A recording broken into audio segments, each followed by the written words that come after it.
Campfire question. Javier M. Torres through Facebook says, you two have traveled across the country with your RV. What would you tell someone looking to do the same for the first time? Yes, you will never forget your first time. In this video, we're gonna give you 10 tips to help you have a smoother cross-country RV experience.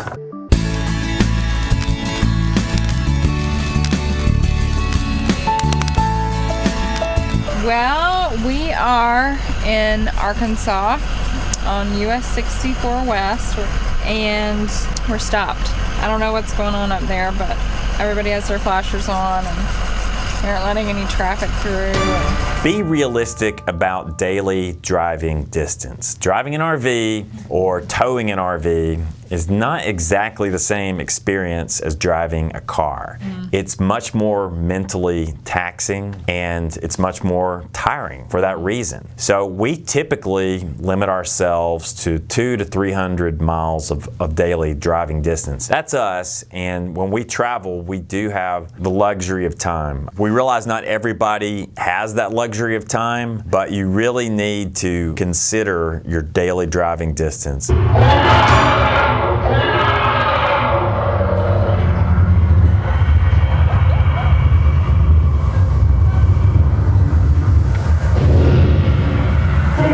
Prioritize the most important stops. You're going to be tempted to stop and see everything, but if you have a limited amount of time, you sort of need to map out what's the most important things for you to see on your trip. What's at the top of that list that you really want to get to? We have arrived at Barbecue Mecca. Yay! Go local. One shocking development in recent decades is the amount of sameness which has crept in throughout every state in the country. A lot of the country can look the same because they're the same chain stores and restaurants. Right. So step outside of that. Go to local restaurants whenever possible and pop in those locally owned stores as well. We use an app called Yelp. We found Yelp to be very helpful in finding good local dining experiences.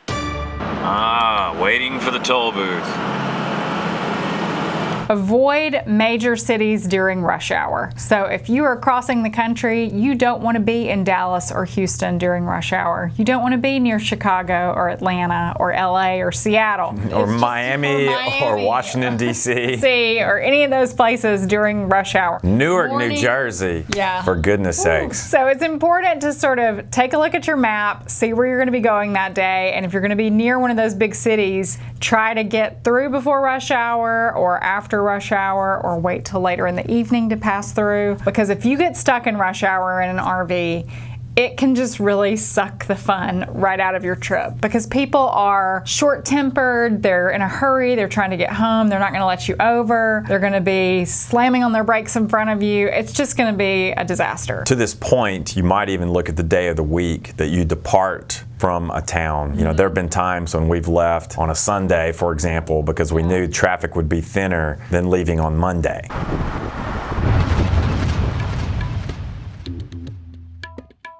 You know, the corollary to being in the big cities is there are parts of the country that are very rural, very remote, and you'll probably be driving through them. You know, for example, in South Texas, there are long stretches of highway where you are in the desert and you might go 80 miles between fuel stations in certain places. So you just need to prepare for that, and you also need to prepare in terms of food, because we've been in certain parts of the country and we want to go to the local grocery store and there is no local grocery store. We usually keep, for example, some macaroni and cheese, some canned food items and things of that nature in our RV for those just in case moments. Peanut butter and jelly sandwich can always save the day. Can save the day. So be prepared. You must carry a toolkit with you at all times, because you never know when you're going to do something really stupid. Something that might be common knowledge, but maybe not, is to make sure you've got proper tools, a spare tire, and good roadside assistance. Just because you're going to be going to a lot of places you've never been before, a lot of these places will be rural, like we just talked about, where you might go 80 miles between gas stations. And guess what? If you were to break down in that 80-mile stretch, what are you going to do until you can get help? Not my finest hour.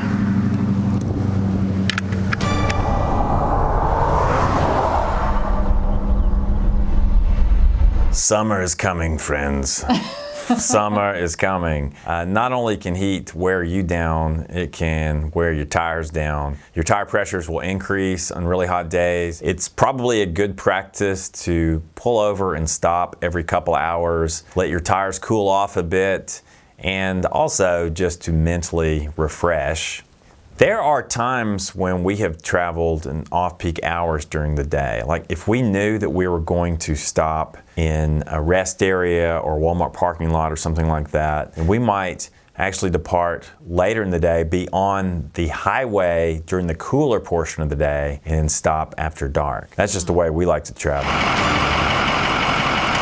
Ah, the art of exotic dance has made it to Alberta. Take the road less traveled if you have the time to do so. Now, we have traveled on plenty of interstates, and yes, interstates are always going to be faster, but highways are often more interesting. Yeah. And you know, one of the great things about RV travel is getting your RV on those sort of back roads, off the beaten path just a bit. A lot of parts of the country will have scenic highways off the interstate, so you know, pull out a good old-fashioned map, and you'll make some great memories while traveling there. You'll find some of those kind of cute, out-of-the-way towns and meet some interesting people, eat at some local restaurants that are really cool. It's just a nice way to break up, I think, a cross-country trip.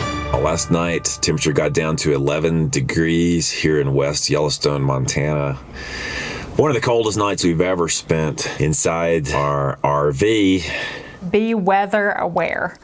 You might think, well, it's summer, it's hot, it's going to be hot everywhere. Not necessarily.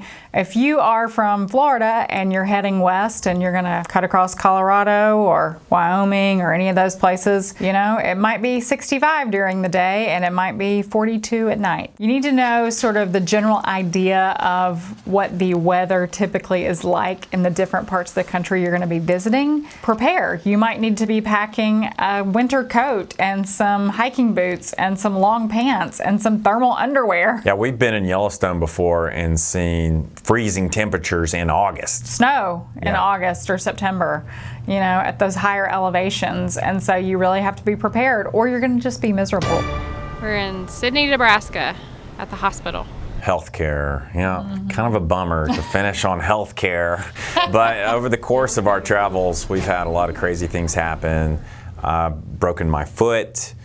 Christy got a terrible ear infection one year. So, you know, look at your health insurance, make sure it covers you out of state. Yeah, just make sure you've got your health insurance cards with you, that you know the number to call to find out like what your preferred provider is for the area that you're in whenever you may need a doctor. Have that kind of tucked away to the side in case you need it so that you're not sort of scrambling and panicking, you know, in the event that you're sick or injured or something like that. Remember, kids, before you take a big trip, make sure you're up to date on your shots. That's it, guys. 10 tips for you beginners out there who will soon be embarking on your first cross-country RV adventure. I can remember so many details of our first trip with our RV that we took out west. And we didn't have a GPS because GPS was sort of a new thing back then. Yeah. We didn't have a smartphone, so it was just us and a good old Rand McNally map. Went for it. We It sound turned like out a fun. We had a good time. couple of old sailors. I know, we're like old. Back in my day, we didn't have fancy GPS device. But We you had know, our I rock mean, kids. it was an adventure. It was. I mean, we had the emergency room visit. We had the accident where our fantastic fan cover blew off in a windstorm. Storm, yeah. And shattered, so we had this big hole in our roof. So, you know, we had to figure out how to fix that. You know, we had some issues during the trip, and you probably will too. Yeah. And you just have to roll with the punches when these things happen. Yeah, and don't let it ruin your trip. Something will go wrong in some respect. There's an old traveler saying, when things go wrong, the adventure begins. That's right. You'll have a good story to tell later. Exactly. We have a few of those. If you guys have any questions you'd like to ask us, any videos you would like to see on Long Long Honeymoon, post a comment, ask a question, and notice that we got this question through our Facebook page, which you can find at facebook.com/Long Long Honeymoon. Yeah, and you don't have to ask to join the group. It's just a page, so you just click like. Just go facebook.com/Long Long Honeymoon and click the like button. All right, guys, until next time, thank you for tuning in. If you're new to our channel, we've got loads of travel and RV content, and they're organized in playlists on our channel homepage. So go to our channel homepage, subscribe, and check out those playlists, and you can just sit there and binge watch Lo Loho. All right, guys, if you enjoyed this video, please give it a thumbs up, share it with your friends and family, and until next time, what do we say? Lo Loho. Aloha.